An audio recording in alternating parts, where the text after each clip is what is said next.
David, do you want to go ahead and take over from here? Sure. So yeah, we started, I have a lot of material here, and so I'm going to be skipping through some of it fairly quickly, but all of this is going to be available for download if you want to look through it in more detail later. We started looking into this identity problem, as Rob said, for the UC3 project. Some of you may know that we began UC3 as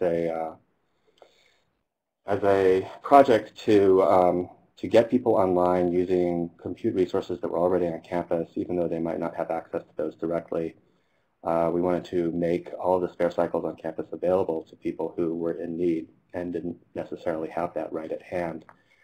So our goal here has been to enable anyone on campus to get in and use this facility. It's a Condor cluster. It has a modest number of slots of its own, but it has connectivity to upwards of 10,000 slots elsewhere on campus through Condor flocking. So we had some requirements for people using this. We wanted them to be anyone. We wanted a validation system so that it's open to the campus public, but we need to be sure that they are legitimate campus users. And we wanted a common basis of identity for sharing resources and identifying ownership and so on. We wanted to do this quickly and simply and cheaply by reusing existing infrastructure, not inventing a lot on our own to handle the user base. So Campus LDAP was the obvious answer to that, but there were some problems in integrating with LDAP at the Unix level, so we had to improvise a little bit. So that's where all this was born, and we're going to be talking about the techniques that we used, what we learned from it, and where we're going to go forward from here. So I want to start out here just by showing you what it is we have accomplished. It's pretty much what we've aimed to accomplish, and then we'll switch back into the slideshow. So we're going to start with the UC3 welcome site. Is this showing? So this is the welcome site. We can direct people to this site, uc3.uchicago.edu, and anyone here can log in. This is the authentication at this website is through LDAP, so anyone can connect up, type in their password, and get it correct. And then they have the option here to register as a new user. So they can go through and do this. Because you're using an LDAP login, it's able to find out everything that it needs to know about you. You know your research interests and your software needs and all of that, and do a registration step. That sends an email to our team, and we can evaluate your interest and activate you, but all using the existing campus login infrastructure. So that's the way that works. We'll come back to it in a little while after I get activated to use the resource. Back to here. So if somebody were to attempt to log in, this is what they would see right now. You're not a member of the correct group. We're doing authorization into the cluster through SSH using Grouper, which is a group management system developed by Internet 2. So it's telling me that I'm not a member of the necessary group to be able to log in, and all this will be changed once I become activated. So this leads us to UVolt and what we needed to do to make all of this work. UVolt is identity integration middleware. It aims to be a flexible toolkit to help people address identity integration problems. Usually there's some kind of a gap between what the campus infrastructure provides for identity and what a resource needs in order to be able to use that. So we're going to go over what some of those gaps are and what we can do about them. UVolt consists currently of 2 NSS modules, and we'll talk more about what these do in a little while. There are future plans as well to add on to this toolkit so that it can become even more flexible and useful in more locations and more sites. As we do that, contributions are welcome. If anyone wants to participate in this project, we have a Git repository and can take contributions from other contributors. So UVolt is already a success. It's enabled us to do our campus integration on the UC3 cluster. And ultimately, we're fortunate to have a fairly complete environment here from our campus infrastructure team. But our goal is to be able to make this work for anyone, regardless of how much their campus infrastructure provides them. And we want this to be as flexible as possible, but nonetheless, if campus infrastructure does provide you attributes to identify user IDs and home directories and so on, we want to make sure that we use those. So how does all this work? Let's go over what NSS and PAM are. There are two departments in the way that a Unix account service works. The name service switch, or NSS, is familiar to Unix admins through the etcnsswitch.conf file. Name service provides, for users and groups, it provides an identity service and a directory service. So it tells the system attributes about a user who's trying to use the system or who is already using the system, and gives you some kind of limited authorization controls through those attributes. The other component that we're working with is PAM. PAM is the pluggable authentication modules, and that allows you to do authentication and authorization. We are using a pretty pristine PAM LDAP environment, and we'll go over a little bit what the configuration is there to make that work. NSS is where we've done most of our innovation. So NSS and PAM are both general frameworks within libc. Applications call into libc to get user services, and in the background, libc uses NSS and PAM to get that approval or information. It's a dynamic shared object facility, so you extend it by writing a shared library that implements the services you need. And then application level processes like SSHD or Apache can call into that through the libc without having to know anything about the name service switch per se. So what we're able to do is plug into the back end without worrying about what the front end is actually doing. So we'll do a little example of how this works. When you SSH into a Unix server, this is basically what happens if you're not using any kind of identity integration already, if you only have local login. SSH prompts you for a username and password. It does a lookup through libc, and then libc and the NSS framework follow this workflow to figure out whether a user exists and whether they're going to be authorized to use the system. Typically, a Unix or Linux system will ship with just the files backend enabled, and so SSHD through perhaps other layers of middleware eventually ends up in this NSS files shared object, which resolves the name from etc password and returns a struct password, which is the object type within the kernel and user space to identify a user. Once that's returned, then PAM is able to authenticate the user using the supplied password. It does a hash comparison. This is all implemented within the PAM Unix backend. You can do other types of authentication with other PAM backends, and we'll talk about how PAM LDAP does that a little bit later. And then other PAM modules can apply access policy so that you can control at a very detailed level who gets access, when, to what they get access, and so on.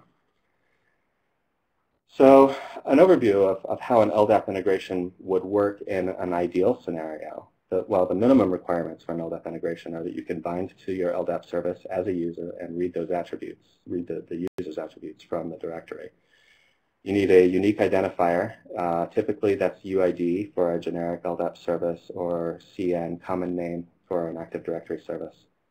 And you need all of your directories within a single directory service. It is possible to do it with multiple LDAP backends, but it's very tricky, and it's really much better if you can just have a single directory service that implements everything. But everything else is a problem to solve, potentially. So ideally, you also have the POSIX account attributes. This is an object class in LDAP that's specified by an RFC. All this is well defined, and they pretty much map exactly onto the fields that you'll find in an etc password file. So you need all of these attributes in LDAP to be able to do a straightforward LDAP integration on a Linux or Unix system. You need sensible and distinct values for your UID and home directory. It poses some problems if those are not unique. And ideally, this is not strictly necessary, but ideally you would also be able to map your GID numbers back to a group through LDAP, because you don't necessarily want to implement all of the groups locally that exist in LDAP. In reality, most sites have a situation somewhere between baseline and ideal. And so the goal of U-Bolt is to address that gap. So our use case here that we're going to talk about, just to get a better feel for how NSS and PAM work, is the straightforward move to LDAP, assuming that you have everything in place.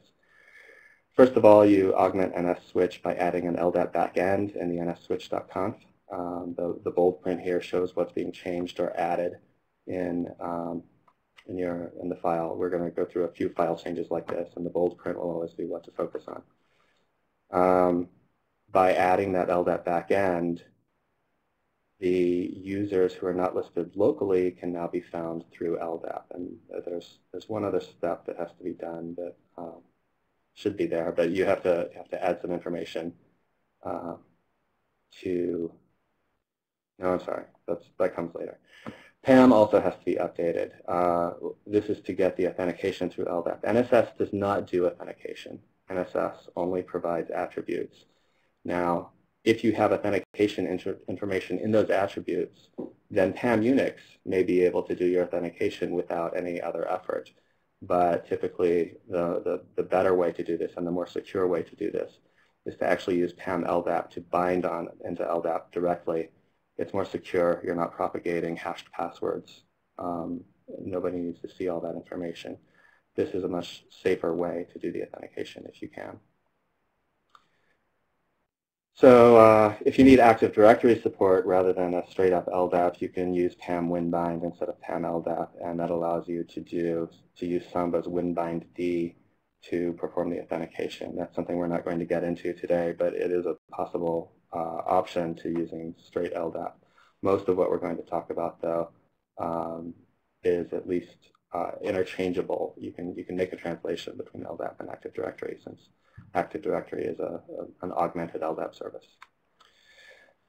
Home directories are the main thing that is left out of this. You know, we're gathering all of the identity information from the directory service, but that does not give you a home directory automatically. So there are a couple of techniques for doing that we won't cover in detail, but you can refer to this if you're looking to do this kind of integration at your site. A couple of PAM modules that allow you to create home directories on demand.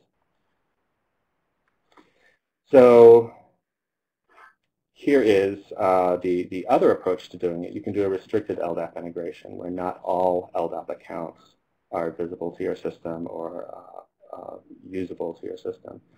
If you've been doing Unix administration for a long time, you've probably run across NIS. And there's a pattern that NIS allowed where you put a plus line in etc password, and that essentially imports users into your system from the directory service. NIS is a directory service. And it allows you to treat those users as local ones. Blank fields in those plus lines between the colons, where there's nothing between the colons, pull that information. They just map it in directly from the directory.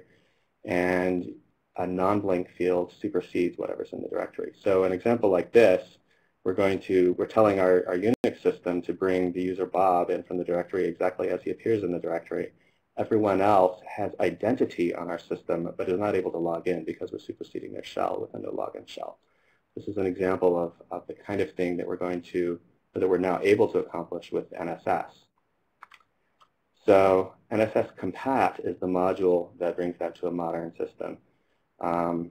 By modifying NSSwitch to put LDAP backend in there, and then modifying etc password in the same way that you would NIS, you get the same effect in an NSSwitch environment. And you can do it with NIS too if you're still running NIS as your directory service. This just, it puts a layer of abstraction into the identification facility so that you can alter how the directory service works. So that is a great solution if everything that you need is in LDAP, but probably you are not so lucky. Probably you are missing attributes. And in the full version of the slide deck, there's a whole list of all the things that could go wrong in a site. And we'll talk about solutions to some of those in a little while. But together, NSS and TAM provide a pretty complete opportunity for solving this problem. They don't solve it automatically. There's some work to be done, but all the plumbing is there. You just need to write some code or find the code. So that's what we're trying to provide with uVolt. So case study, here's where we get to what we actually did in UC3. So the requirements that we covered on a previous slide are here. The essential ones, the ones that you pretty much have to have, are checkmarked in red. And then the others are listed here as separate bullets. In UC3, we were fortunate to have 2 of those suggested or preferred capabilities. And then we had sensible values for UID number, which is a huge piece. I mean, that makes this vastly easier. We did not have sensible values for home directory, so that's one of the problems that we solved. And we did not have group mapping from GID number to group names. But we had all the other attributes we needed, and we had the single directory service. So we had a good couple of steps forward getting started. So these are our advantages that we had. So that enables us to use PAM LDAP without modification because we were able to bind everyone directly into the directory.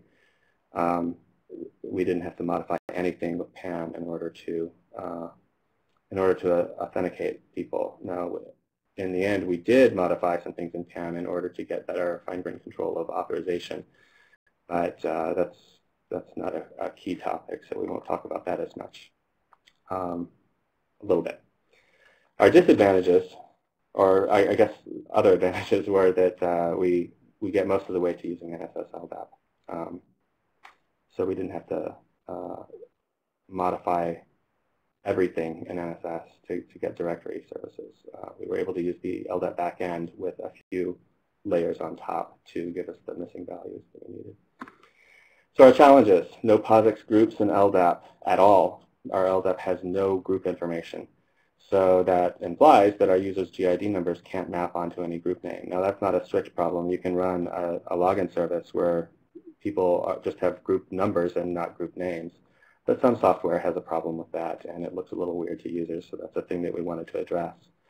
And then we also had the problem that home directory was kind of wacky. It's an artifact of when campus had a single major Unix login service, and it's an old NFS path, and it's completely irrelevant to the modern period. We wanted to replace that, so we found a way to supersede that home directory on a per-user basis without having to actually list all of those users. So each of these is a case that an NSS plugin can solve. To address the GID number problem, this is essentially what we see to explain the problem. If you log into the box, into our UC3 submit node, and run ID or list your directory, what you see is a directory that is owned by a numeric group. It has no name entry. And the getEnt program, which is a good tool for doing queries into your identity directory, is not able to return any value looking up my group ID of 2052. So the way that we solved that, we wrote an NSS module called NSS Identity because it performs an identity-based mapping of UID to GID. The pseudocode for how that works, when a program looks up a group ID, 2052 for example, it says, okay, so I'm going to fabricate a group where the name of the group is the same as the name of the user who has the same UID as the GID. So essentially when I ask it, who is group 2052, it looks up the user whose UID is 2052. And returns a group that has that user's name. Very straightforward. And the result is that by putting the identity backend into our NSSwitch group parameter, we are now able to get all of the resolution that we're looking for with getEnt, with ID, with LS, everything. Anything, the advantage of using NSS for this is that anything that needs to do a group lookup is going to get the right value because we're affecting the back end for core identity services in the Linux system. So that was fairly straightforward. A more complex problem for us was home directory. in the UChicago LDAP. It's a valid and distinct value, and it works if we create all of these NFS, Harper, HA0, etc. Paths, but it's ugly, unpredictable, and confusing for our users. So we wanted to change that. And again, here's a little snippet from a terminal session that shows what that looks like to a user and what we want to change about it. We can't just stack this onto NSS the way that we did the identity problem, because all of this information, the entire password line there, is coming from our NSS LDAP. So we need that response from NSS LDAP. We can't supersede it. And we can't count on a fall through because it only falls through when there's no match in a previous one. So if NSS looks a user up and finds it in the files backend, that's the end of the chase. If it doesn't find it in files, then it will look it up in LDAP, and that's the end of the chase. So we can't put another module on here because we'll just never get to it because we're using the LDAP response. So what we did is we modeled our solution on NSS Compat. It is a pass-through module, meaning that you can configure it to internally call through to another module. We talked before about what Compat does. Here's how you implement it in NS switch. You use the Compat backend, and then you use this extra parameter password Compat to tell it to go to LDAP. When you do that, NSS Compat, when it gets called to look up a user, makes a backdoor call using NSS LDAP. It doesn't have any LDAP implementation of its own. It just uses whatever NSS backend you tell it to look up the user, and then it modifies that data in whatever way it's going to and returns it.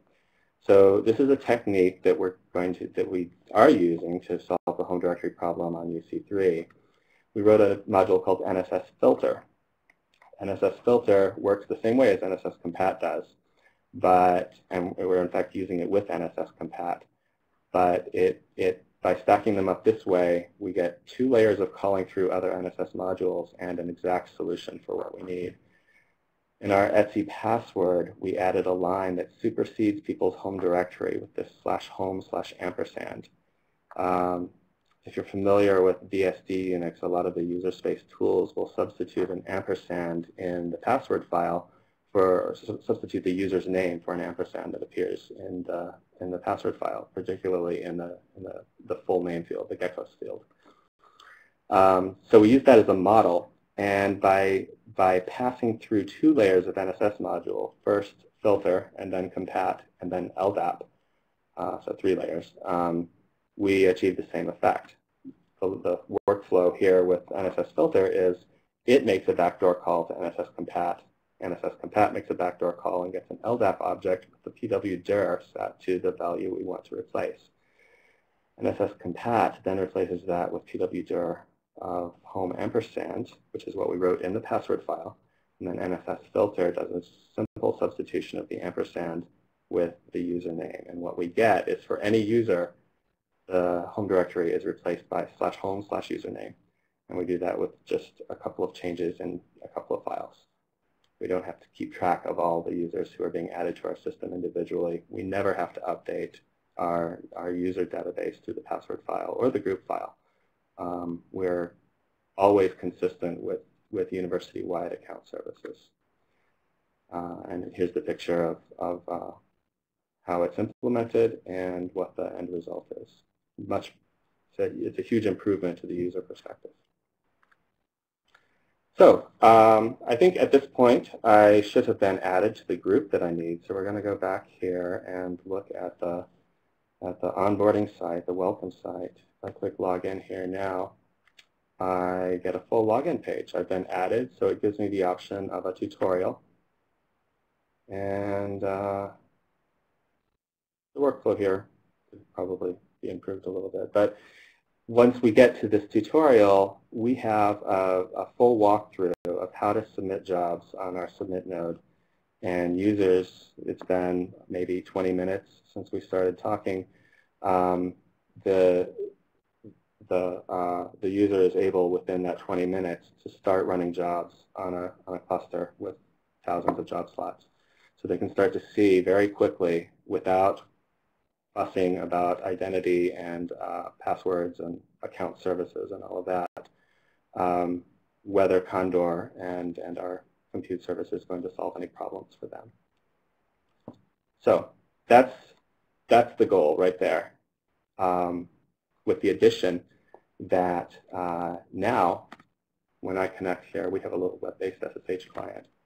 When I connect here, I no longer get a message saying that I can't log into this system. I'm able to log in directly. And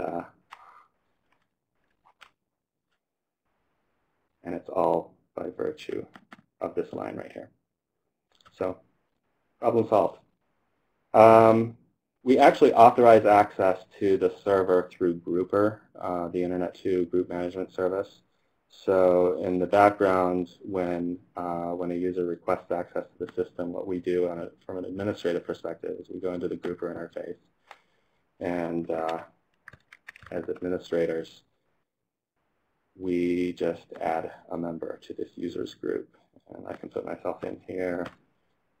It finds me. I assign privileges. And within 15 to 20 minutes, that gets published into LDAP and is immediately visible to our application, to our web application, and to our SSH application. So that's what we aim to achieve, and we did it pretty well. So how can you make use of this at your site? We're going to look at some of the problems that you might face that are different from ours. Everyone is going to have a slightly different profile. So here again is the checklist of things that you need in order to be able to accomplish an integration. This is kind of a worksheet for you as you try to figure out what you can do, what you're going to need. And here's a table of the things that could go wrong. So looking back at this previous page, each one of these items corresponds to a row in this table and what you can do to solve it. 4 of these are solvable using stock out-of-the-box facilities. NSS modules that ship with a Linux system, PAM modules that ship with a Linux system. All of that is doable right now, and the following slides will talk about the specific implementation details of that.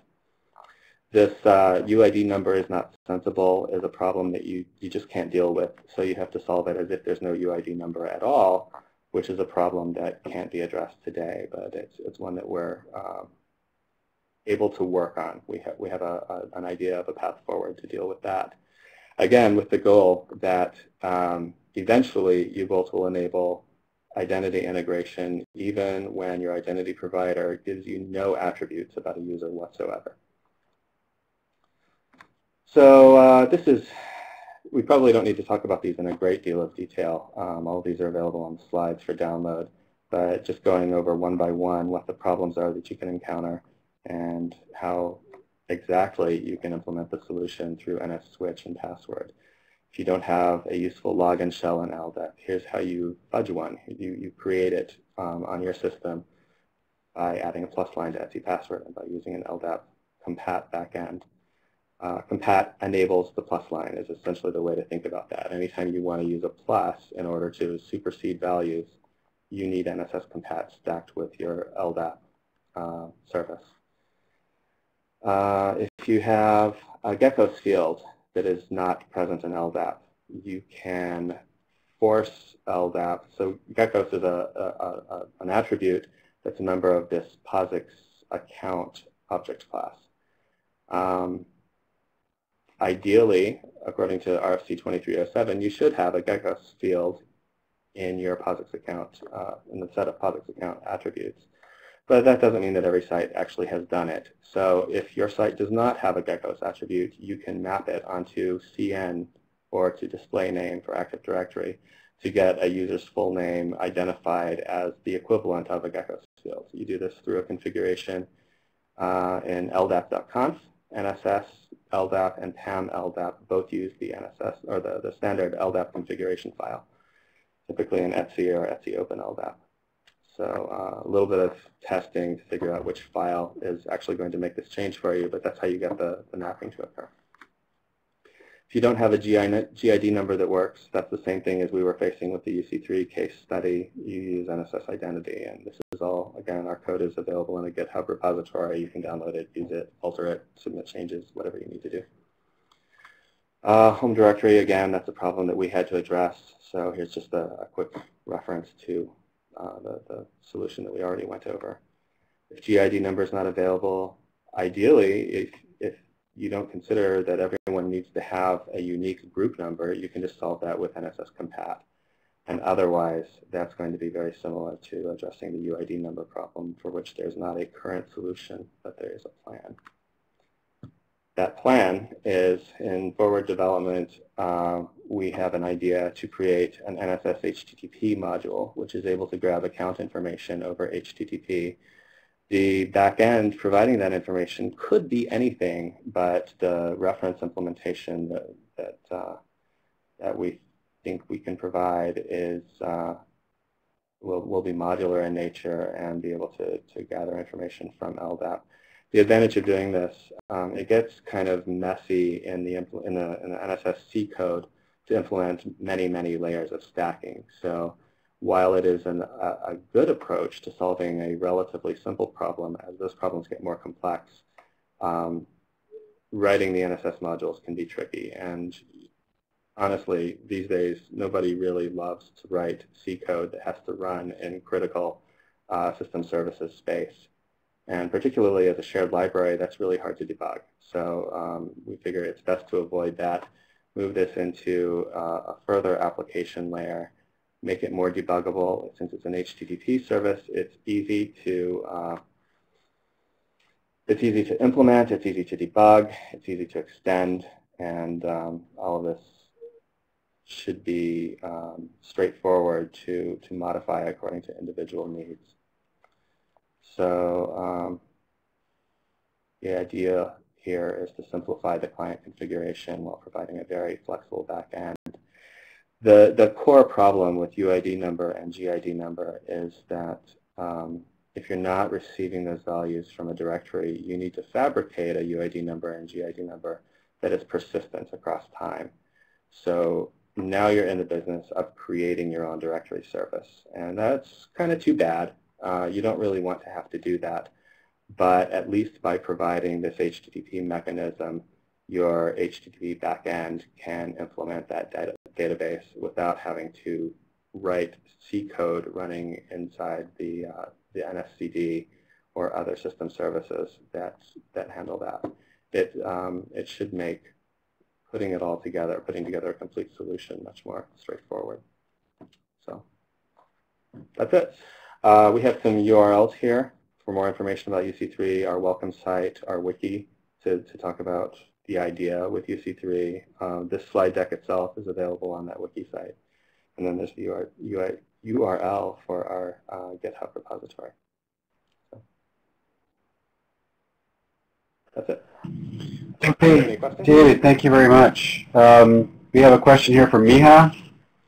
It's in the chat window there. Before LDAP, what did the university do to handle identities? So we have been using LDAP across campus for, I want to say about 10 years now. So before that, we really didn't have anything that was university-wide.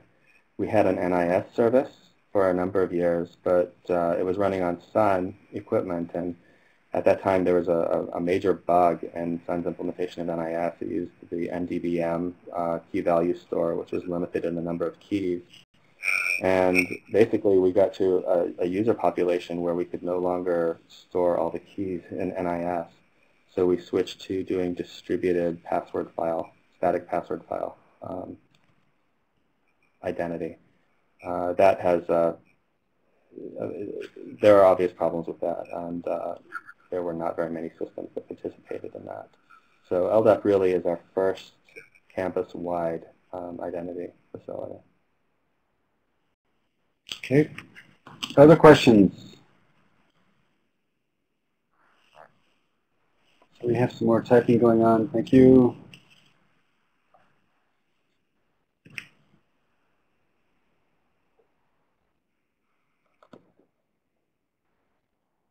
I guess while Vaughn is typing, I can just ask the question if, just to sort of get a feeling here from the group, if if people are interested in digging down into this more or following up or discussing this in more details. You know, I think it would be interesting for us to sort of understand how, how interested people are in this if we want to start discussing this at UC3 meetings and so forth. But at any rate, that's Yvonne's question here, David. Yeah. Hi, Yvonne. Thanks. What are the major lessons learned? Well, we haven't really scaled up to the level of utilization that we would like to see yet. So we're still kind of, we're still in the rolling out phase. But I think that what we have is a really good system for getting people able to come on board and use the system very quickly. I think that what we've seen so far is a validation that using central identity in particular is a really good solution for us. We don't, UC3 is kind of an ancillary project for us. We run the Tier 2 and we're part of the team running the Tier 3, and we run another, the ITB cluster, and it's not our core work. We're trying to put it together because it's the right thing to do with compute resources on campus.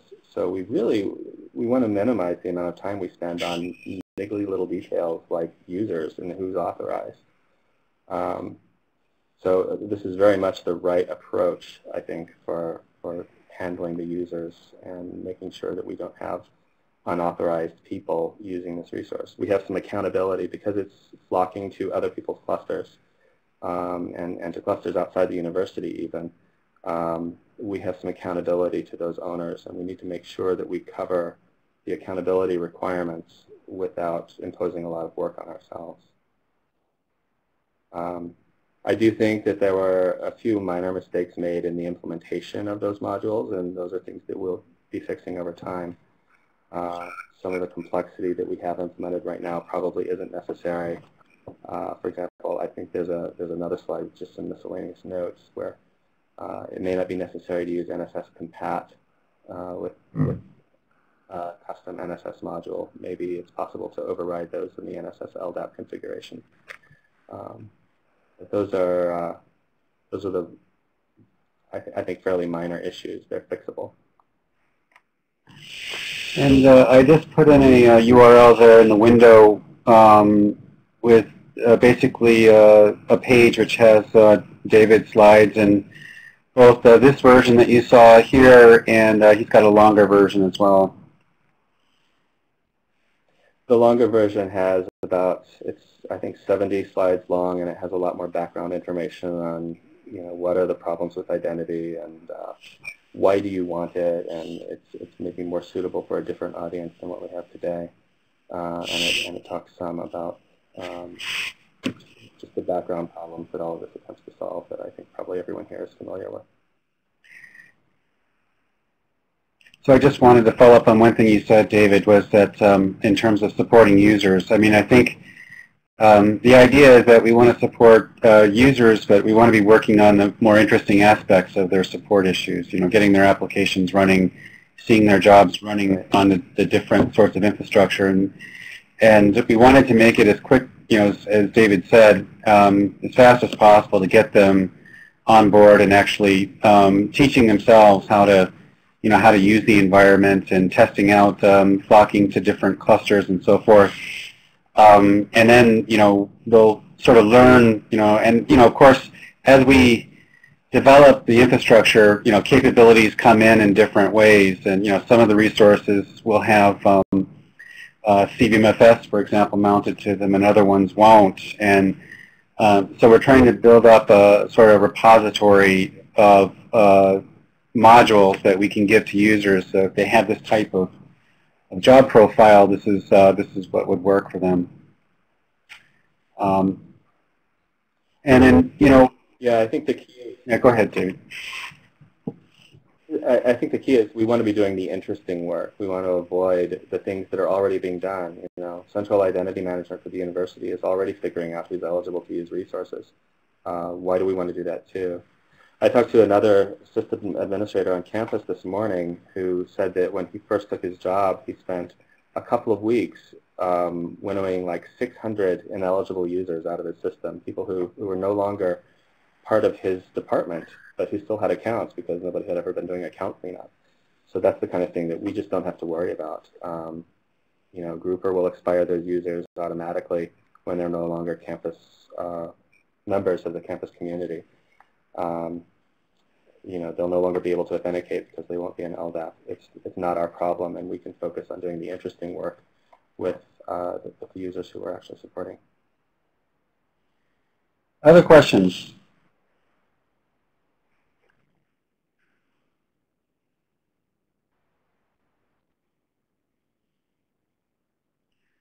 Okay, so question from Ian, Creel PA. Not sure what that means, but. Yeah, I'm not familiar with that. I will look it up. Free identity provider something?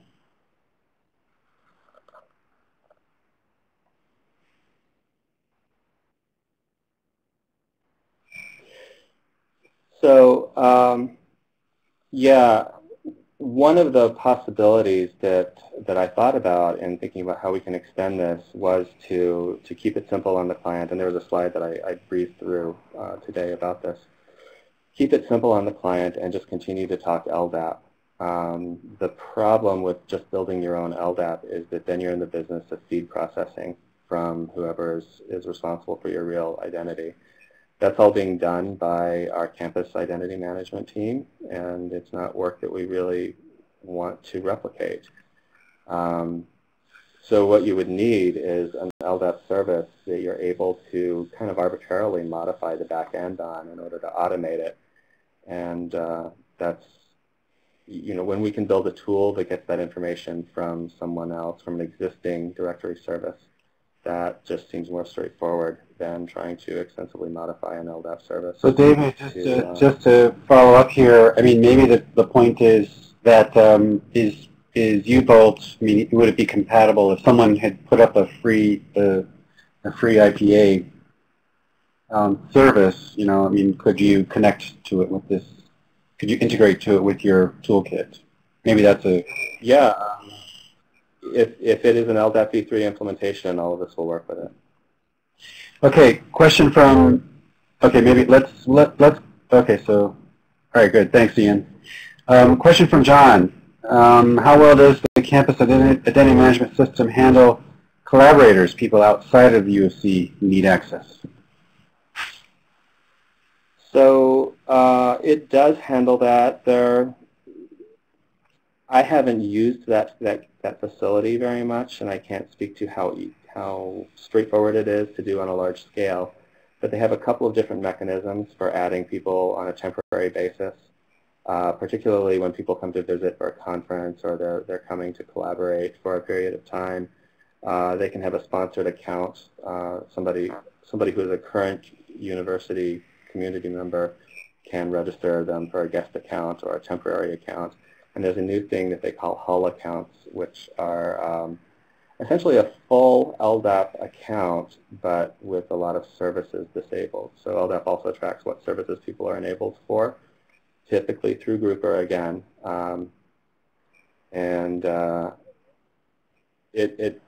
What it amounts to is that they have a full LDAP identity. So if they exist through any one of these feed mechanisms in campus identity, we can work with them. You know, if one of our faculty wants to bring in a collaborator, that faculty member can register them for a hull account, and they will have access to our resources. I can't talk to the details of how that's implemented. I could put you in touch with people if you'd like to know more about that, but it is possible. That's a good follow-up one. I mean, we do have the Southwell Telescope collaboration. So Ken Aird has a lot of users that he's supporting with individual accounts that he's set up on his cluster, right? So some of these we might want to bring out onto UC3 via a hull account, I mean, this temporary University of Chicago identity, this collaborative identity. So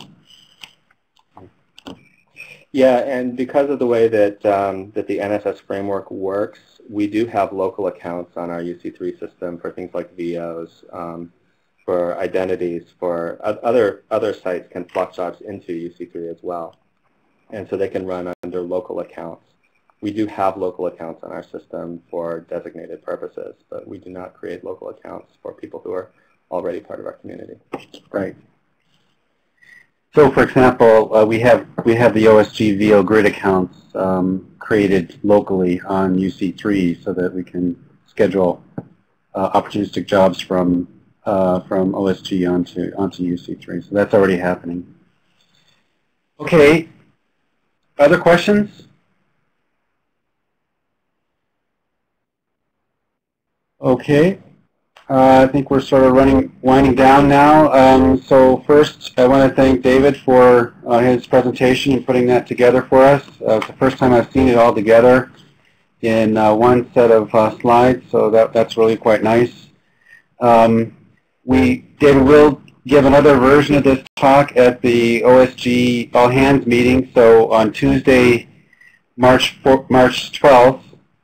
At the OSG All Hands meeting is a day devoted to campus infrastructures, and there we'll have a broad variety of topics and interesting presentations, and David will have another view of this work, focusing on more general aspects of this at the meeting, and so another opportunity to follow up on this if you're interested. Okay. Any final remarks or questions? All right.